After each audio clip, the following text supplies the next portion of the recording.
Hello, ball watchers. Welcome to Sunday. Welcome to a multifaceted episode that I have for you all today. Jake here. Justin is absent again. I believe he was last seen crawling his way to the Phoenix airport following a bachelor party. So, safest of travels to co host Justin on his journey back to the Midwest here in Missouri. He will be back for the game on Wednesday. So looking forward to that. I know you all have missed him. He wanted to say hi, and I'm sure he's having a blast here. But we tried on. We tried on, everyone. So welcome to the show. We have a packed agenda for today, kind of three-pronged, I want to say, but the first two are the majority of it, and that's going to be recapping what we just saw last night against Nashville, and then getting into a preview for our game coming up at City Park on Wednesday against Real Salt Lake. So without further ado, let's get into it. So one-word summary for today, looking at what happened last night in Nashville.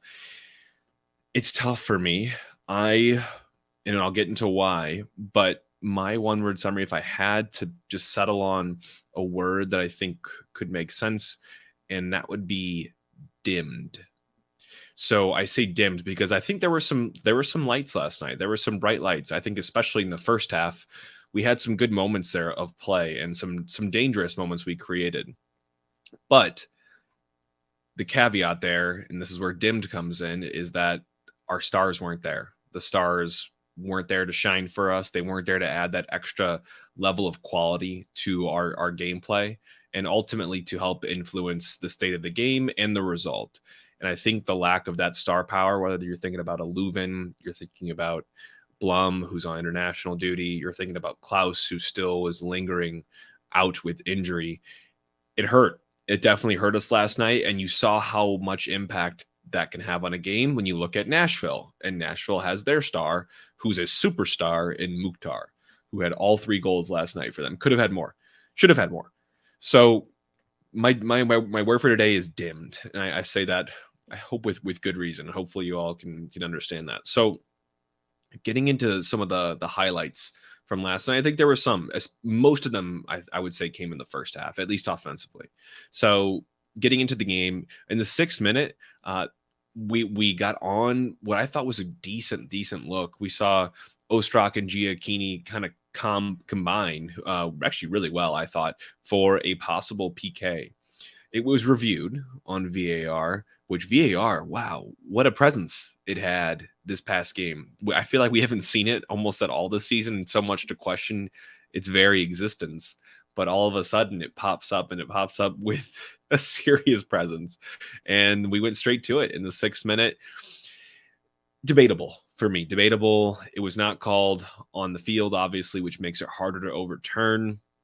It wasn't the normal clashing of legs or dangling a leg out to bring a body down. It was more so, I thought, an extension of Jack Mayer's upper body. Enough contact, in my opinion, to call that a penalty.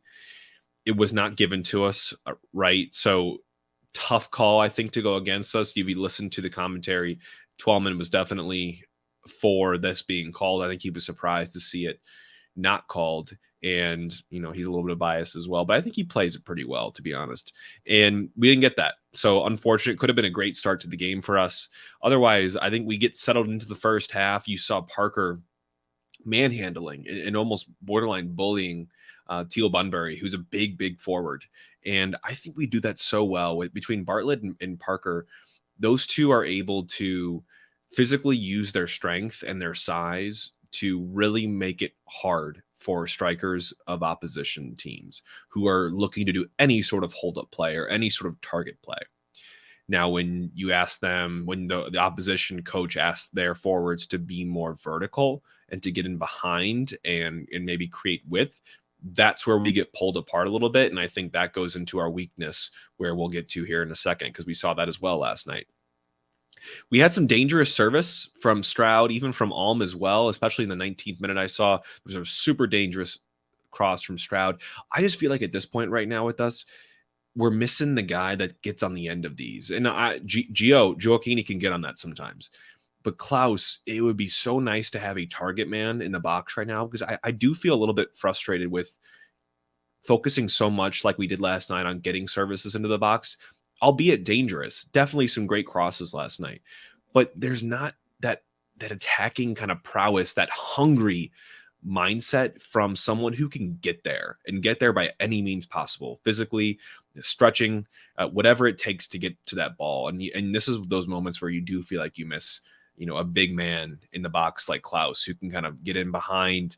He kind of has that positional awareness, knows where to be, and can just get on the end of those. So we had a lot of those last night, especially in the first half, but not much end product. And that was kind of the summation for me for the offense last night, especially in the first half. It was just, we lacked that finish. We lacked that final touch, that final pass that gave us a perfect opportunity. Not even a perfect, but a great opportunity. They were blocked. They were, just undercooked. They were just overcooked. And there was no one there sometimes. So that was the frustration for me in the first half. Offensively, I thought we were in the game, though, and that came clear in the 44th minute when we had a goal. Obviously, there was a free kick. No, sorry, there was a corner kick, and we basically took a short corner to Alm via Indy Vasilev. Alm took a touch, put the service into the box, great cross, and I think it was Parker who was attempting to head it. It hit off Jack. One of the center backs. It hit off maybe Lovitz, actually. It hit off Lovitz, and it ricochets kind of towards the goal where Gioacchini is in an offsides position, but trying to challenge for the ball.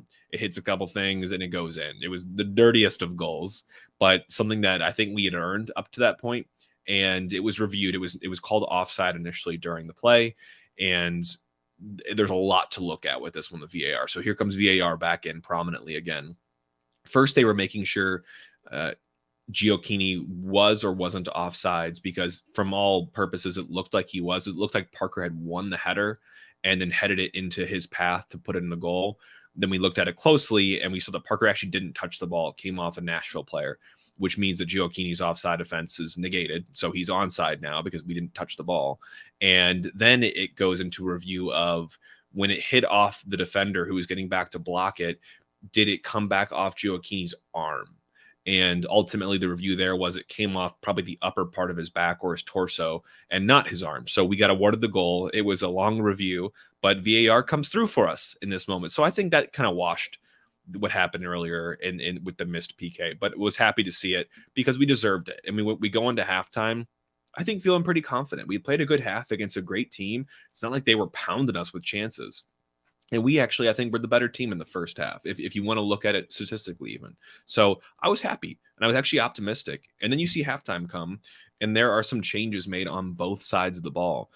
We have Nelson come on for Nerwinski, and Nelson shifts back out to his more comfortable left side, being a left-footed fullback. And then we get Kyle Hebert switches over to right back. So pretty much switching from a 4-3-1-2, which we had started with in the game, to more of a 4-1-4-1, where we see Miggy stay sitting in front of the back four, and we see Nelson and Hebert as the outside backs, left and right.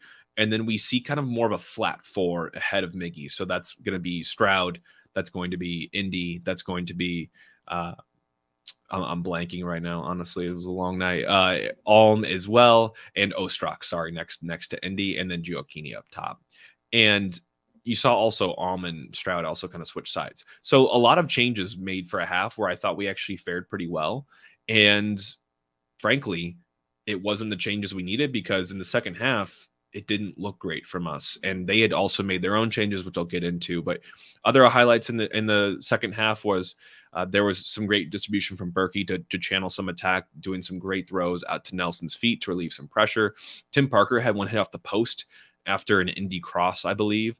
We had a chance off a corner kick where Bartlett kind of gets back now because we get countered on after the corner to cut out a chance. I thought that was impressive from him.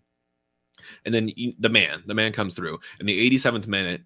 They've already, gotten their 2 goals, which I'll get to, but Berkey makes an incredible save, one of his high caliber, and denies Mukhtar his 4th goal. And the announcers, Twelman, I think Jake something, we're waxing very lyrically about how great Berkey's been. So very, very good performance Mostly in the first half, I would say. And then the second half, we kind of went a little bit cold. Post-game thoughts. Carnell seemed pretty optimistic about the game, especially the first half. I think he brought Johnny on to give us more attack and possession, maybe even rotate a little bit, knowing that we have 2 more games coming up in short span. And then Berkey was pretty disappointed as well, was not making excuses for the team. This is something that I think we need to learn from, and I think it's a great test, ultimately. You look at some of the lowlights from last night. So let's get into this. So Nashville scored their goal in the 11th minute, I believe, and that was a failed clearance that Miggy got a head on. It fell straight to Mukhtar, who had kind of taken the time to bounce out of the heading line and find space where he thought that ball would land. And he puts the rebound away, unchallenged. Could have taken another touch, honestly. And that's one where you just got to know where that guy is at all times. Someone's got to be tracking Mukhtar. He knows where to go. He has such a lethal goal scoring instinct. So we got to be better there. Someone's got to stick with him, know where he's at all times, especially in the box like that. So unfortunate there. Berkey looked pretty frustrated. One thing I'm going to say on that. Nashville fans, definitely great fans. They turn up for the games. It's a blast. And it sounded great last night.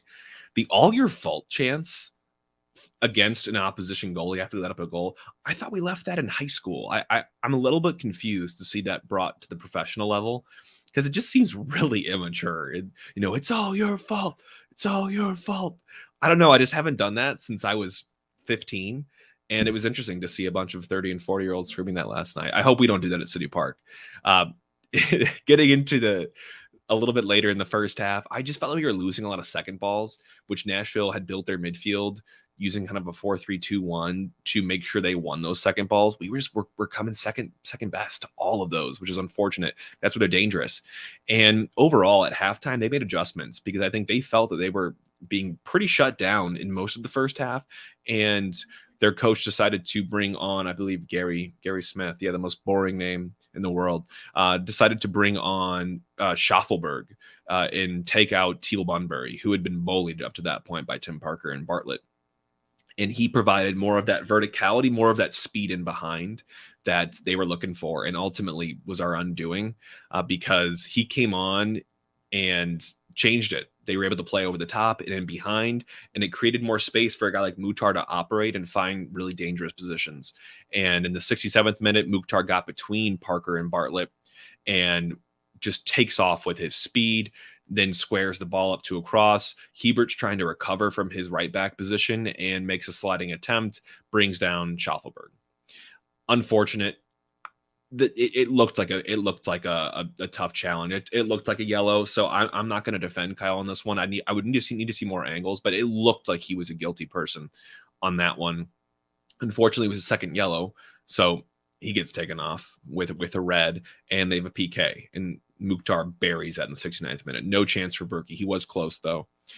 And then we get into the 74th minute where they add their third goal of the game. And Mukhtar, once again, he undoes almost our entire central midfield and then combines with Dax McCarty, who was playing his 450 something game last night in the MLS. I think he's third all time in most games played in the MLS, most active.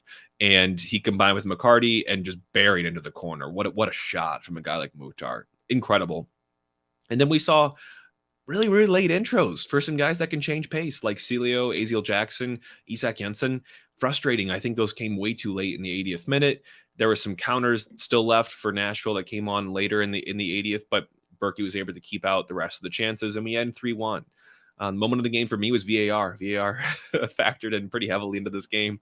And for me, I'm going to expedite some of this recap stuff because I have to get into the preview. But the recap, I don't think anyone really played themselves a hell of a game last night for us. I think Koenig did well to grind and get his goal. And I'm gaining respect for what he does on and off the ball to really be physical and to play the position that I think we need to have him play, especially while Klaus is out.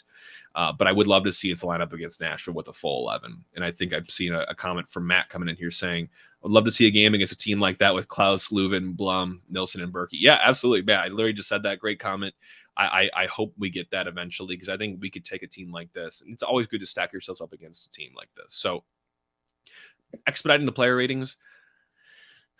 My best performer on the night, my man of the match for City was Joe Koenig. So I'm happy with his performance. I would give him probably a high B plus. Otherwise, no one really stood out to me as really being great. I thought Indy probably be the second best for me because I just think he's our most gifted midfielder, especially when Leuven's not in the field. And otherwise, backline didn't play awful. I mean, they were exposed with the verticality brought in the second half, but it wasn't an awful game from us. The second half was just drab, very drab, not fun to watch. And I think they played to their strengths, and we didn't make the right adjustments. So unfortunate there, but I'm going to give C's out to the rest of the group. I'm going to be lazy there and just wasn't great. Wasn't great, but it wasn't also awful. So I was okay with that. I predicted a 2-1 loss on this one. I was close. I did kind of predict. I knew Mukhtar would be a trouble factor for us to take care of, and I don't think we did a great job negating how great he is. But give me a guy like Blom just stuck at the hip with them. I think it could be a different game. Who knows? And you look at, I think Justin had predicted a 1-1 tie. So yeah, we move on. Where do we go from here? We're still sitting top of Western Conference. We've got a game, I think in LAFC has a game in hand on us. So it's close. But to lose against a team like Nashville, there is no shame in that. This team has been really great this season, barring how great Cincinnati's been even better than them. Got to take a drink break on these when Justin's not filling in some time here. But so that's where we go from here. I overall, I'm not overly frustrated with this. Tough loss, but deserved. They're a good team. They have a great star, and they made it hurt last night. Now we move on to Wednesday, and let's preview this Real Salt Lake game. So Real comes home to us to play. Real, just quick reminder, they've been a team since 2005. They won the Cup in 2009, but they've made the quarterfinals twice and semifinals once since the 2018 season. They're going for 3 years in a row in the playoffs with this year, and they're turning things around. And they just made a huge freaking signing Chicho Arango, a 28-year-old forward, as a new designated player from Pachuca for $5 million. Big signing, big change for them. This automatically elevates their forward play, makes them one of the most interesting teams, I think, heading into the second half of 2023. If he gets comfortable quickly, it's not hard to envision them picking up more points and cementing a spot in the playoffs, because they're already kind of on the border right now. So, good news. He's not going to play against us. He will not be eligible, I believe, until early part of July. So we are fortunate. I think it's July 8th. It's going to be his first game. So he burst onto the scene with LAFC in 21 and 22, netted 30 goals and 6 assists in just about 50 games played. So a great player, but we're not going to have to deal with him. A St. Louis connection for RSL that I did not call out in our initial time we talked about this game when we played them away is Tomas Gomez, who was on the bench last night for Real. He is a St. Louis goalkeeper. He was not born here, but he played at SLSG, St. Louis Scott Gallagher, from 2006 to 2011, prior to going to college at Georgetown, which is a great collegiate program. He's on the books with them, a little bit down the depth chart sometimes, but he did feature on the bench last night, and he's really kind of bounced around a lot of the USL teams, including a stint at St. Louis FC, our beloved club, our predecessor. So otherwise, Real Salt Lake kind of results thus far, and this is a lot since we played them, because I think we played them in our second, third, maybe fourth game of the season this year, and we did beat them away.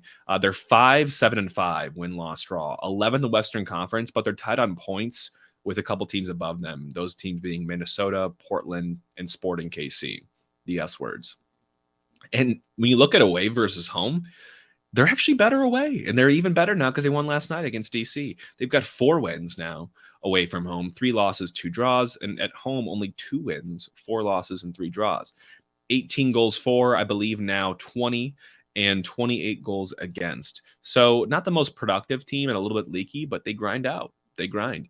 And for us, it's a little bit scary because they're showing they can get points away from home. But who knows? Have they seen City Park yet? No, they have not. Some notable results since we played them: they beat San Jose, which has been a decent team. They drew against Seattle. They lost to LAFC 3-0, and they lost to New York City FC and DC last night. They won, and I just saw a comment in here from Angel Rodriguez. Great comment. I was going to make a comment about this. They had a goal from their central midfielder that was over 68 yards in distance. You know where that landed him on the Sports Center top 10 this morning? 5, maybe even 6. some of the plays out of it were good, but I just the baseball plays I struggle with because I'm just not as impressed with some of the baseball plays. That goal and the intentionality behind it, the strike, and it went upper corner. I think the goalkeeper could have played a little bit better on the DC side. He could have played it better, and I still don't know if he could have saved it. He got kind of crossed up in his footwork. But what a goal. What a goal. And that wasn't even the winner. So they got their win last night at DC. So another away win. And they still have some scary, scary players that go for them. And Ruiz is just one of them. But before I get to him, Jefferson Savarino, who did not play last night, he was on international duty. So I wonder if he'll be healthy enough and fit enough in terms of game time to get back into this game on Wednesday. I have a feeling he will be. He's a 26-year-old Venezuelan, 7 goals, 4 assists in 19 games last season after returning from a stint in South America, in Brazil. He's got 4 goals, 4 assists this season, leads the team in key passes, leads the teams in shots on target. He's the highest rated player on the team. This man is a weapon for Real Salt Lake. Watch out for him. He usually plays right wing. Pablo Ruiz, who scored that goal last night, is a 24-year-old Argentinian. He's been with RSL or even their USL side, Real Monarchs, since 2018. He's got 3 goals, now 4 in 12 games played, and he has the most tackles on the team. He's the second highest rated player in the team. He's kind of I would equate him to like their Leuven or Blum, probably more so Blum, given the tackles. But he's got that end product as well. You saw that goal last night. And then Justin Glad, who's their center back, 26-year-old American. He's got some U.S. men's national team caps. He was a team MVP last year. I think he's their captain as well. He's got 2 goals this year as well. He's a very, very accurate passer, leads teams in blocks and clearances. He is their kind of Tim Parker, Lucas Bartlett, just big, strong leader in the back and a solid center back.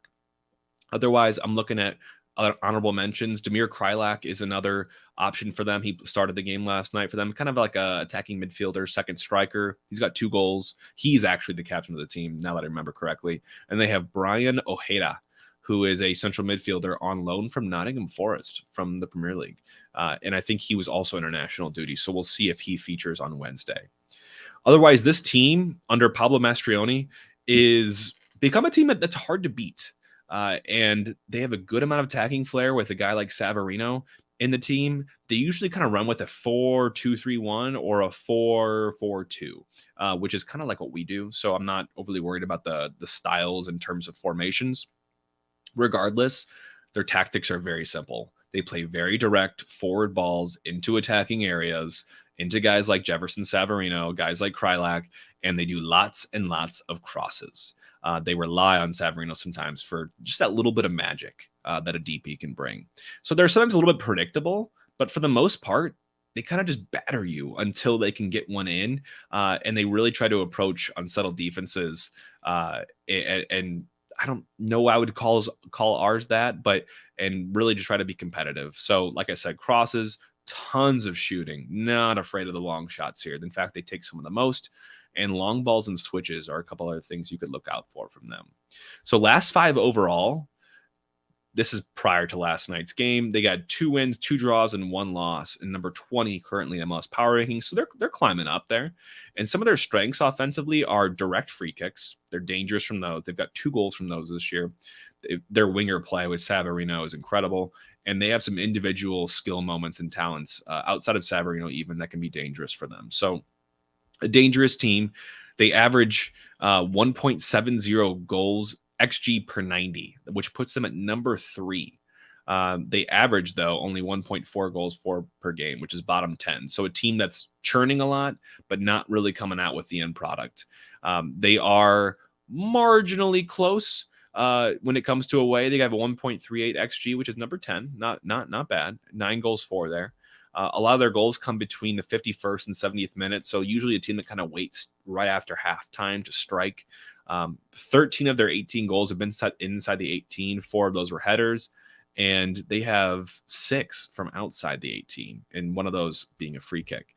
Most shots on target in the MLS. So a team that loves to turn up opportunities. And they love shot creating actions from defensive actions and from take on. So these guys can dance around you. They can be dangerous, kind of like a Celio look. And they also can put some pressure on you defensively and force and cough up some errors. They are high in progressive carries And like I said, crosses and corners, kind of their bread and butter. So you got to be dangerous, got to be willing to defend those pretty consistently on set pieces and open play crosses if you're City on defense here. Defensively, they are an expected goals against of 1.47 per 90 minutes and averaging 1.59 goals against per game, which is the fourth most. So a little bit of a leaky defense. This is a vulnerability here. They have the 11th worst expected goals against in the MLS when you take them away from home. 13 goals against coming there.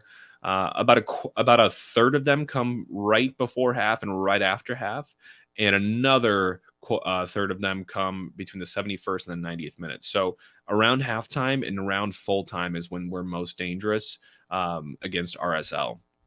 They also don't have extremely great goalkeeping. In fact, third worst with 66.7 goalkeeping save percentage. So this is an opportunity for us to get, right the ship after this Nashville loss, even though I don't think it's an ugly one, but one that you want to come home, get 3 points, and then head back on the road this Saturday. So I think the keys to the game for City, if you're thinking about this game, is offensively, we need to start strong. I think we did it in Nashville. I think we did it. We obviously had that PK look in the 6th minute. So got to start strong. They're one of the worst teams in the first half. They're 3-6-8 and only a -6 goal differential when you think about first half. With us being the best first half home team in terms of home form, we're 6-0-3. So got to have a strong first half. Got to get on the board early against these guys. So for us, we need to be lethal and create opportunities. I think we had some of those last night in the first half, and right now we have a 1.7 XG per 90 at home, which puts us at number 8. So home is a fortress for us. We're dangerous at home. Let's use City Park to our advantage. I did some digging, and I'm pretty sure when you look at points per match, home versus away, we have a 25% home field advantage when you look at that, averaging 2.11 points per match, which is great. Would love to get some points back here. And then we need to force their goalkeepers to make some good saves. Really take chances. Don't be afraid to shoot from distance, but let's just get these on goal. Force this guy to stand on his head. So I think that'll be one thing we do. Rotating. We'll probably do some rotations. And when I say rotations, I mean roster and starting 11. This is tough to play a Saturday, Wednesday, Saturday with the same 11, and I don't think it's going to happen. So I could see Wednesday being some of a different starting 11 than what we saw last night against Nashville. I also think, too, they tend to possess less when they're away from home. A lot of teams can probably do that. But I do think sometimes we need to be able to manage and let RSL have some possession, let some of the air out of the game, and let our guys get in some positions and look to counter press, look to press, and force errors out of Real Salt Lake. They've shown they can be air prone. Defensively, getting into that a little bit there, is let's just limit our mistakes. Obviously, we made you'd still call the yellow card and ultimately red from Kyle last night a mistake, even though I think he's going for the ball, and it's just tough because we have one of the worst expected goals against away with at home with 1.67. So I think for us, you got to be very aware of your positioning at all times and limit those mistakes. Play simple, play within yourself. We don't need to stretch. This team isn't going to beat us to death. So let's just be confident, be composed, play to our style, play to our strengths. We got to be very wary of counters as well because they have speed on the outside and they can hurt you with guys like Savarino. So I think the defensive midfield last night, we saw Miggy get a huge challenge with Mukhtar. And, I don't know if that's fair to give him that type of challenge, but, our hands were kind of tied with who we had available. So I think we'll need guys pretty heavy on to Savarino. If he's playing right wing, I personally see that being either Hebert or Nelson having to manage him most of the game. So we shall see there. Otherwise, got to be wary of set piece defending as well. They've shown a credible threat from there. So we need to be able to shut that down and not give them those opportunities. So those are a couple of my keys offensively and defensively. And let's just let's just correct the mindset.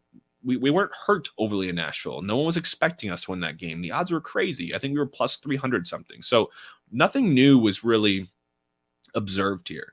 I think if anything, it shows we can play with a team even without some of our stars. But playing with someone isn't where the buck stops. We need to be able to defeat teams like that, even missing some of our stars. So I'm actually pretty optimistic heading into this week. I think Wednesday will be a good opportunity against a team that is on the come up, but is coming home to our home field here at City Park. So in terms of starting 11, I don't have a graphic here for you all because I think it's just so varying on who feels good after this game and how we saw things go. I think Johnny Nelson, will start at left back in this game.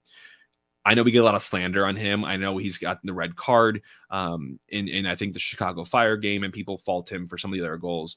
I personally think it's a little unfair. I if you look at other people, like look at Nerwinski last week, I'm not one to point fingers, but everyone makes mistakes. Some of his have been a little more public than others. But I do think last night, him coming on, even though they made better tactical adjustments, I think he provided more in terms of attack. I think he's still our most versatile back. And when I say that, I mean both defensively and offensively, he can contribute. He can defend 1v1, and he can also contribute in attack. We saw that. Look at the Cincinnati game. He had that highlight reel dribble where he just undressed the whole left side of the field. So I think he'll get the start. I think we'll return back to Parker and Bartlett. The right back is interesting. Do we get Hebert there? Do we get Nerwinski there? Do we get Akil Watts there? I don't know. And I think I really want to see Leuven back for this one, but I don't think they'll rush him into it. Maybe he gets a half, because otherwise I see probably the same lineup starting in the middle of the field. So I'm talking about Miggy, I'm talking about Indy, Vasilev, and I'm talking about Ostrak. Ostrak could be the one oddball out where I could maybe see Aziel Jackson coming in and relieving him and sitting at the spear of that midfield trio. I think Stroud and Alm probably maintain their positions. Maybe Celio gets a start because it's a midweek game and we have another one on Saturday. But Joaquini is your guy up top. That much is for sure. So it'll be interesting. I'm excited to see a little bit of a different lineup. And I think this is a chance to go do that in a midweek game against RSL. So I'm excited. Looking at odds for this one, I got to it really briefly before we started the show here, and I see us currently at minus 125 money line and Real Salt Lake at plus 280. So we are still pretty heavy favorites in this game, according to Vegas. And I think if you look at the over, let's check out what they're talking about in terms of goals. They're got the over at minus 170 over 2.5 and under 2.5 of plus 130. So Vegas is expecting goals.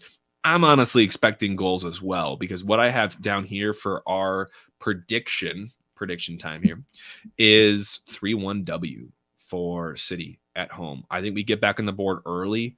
We really come out guns ablaze, and I think that's the best way to do it for this team. Even though you might burn a little bit of extra steam, I'm really excited about what we can do early on. It looks like RSL might be missing more players out for international, according to Michael in the comments. I wonder if they'll be still out, though, by the time that we get to Wednesday, because I think international window closes either today or tomorrow.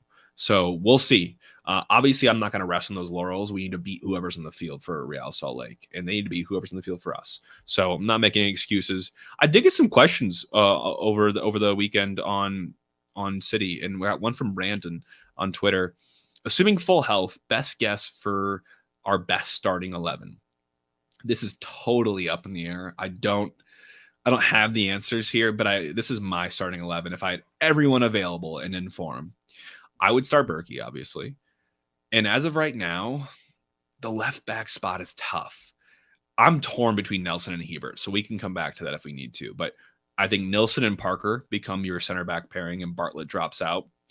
And I still think as of now, unless we're going to commit to the right back experiment with Hebert, which puts Nelson back at left back, I would put Nerwinski at right back, though I do still want to see like a Watt start and see what he can do in terms of more flexibility, because I think he has more of the versatility in his game going up and back.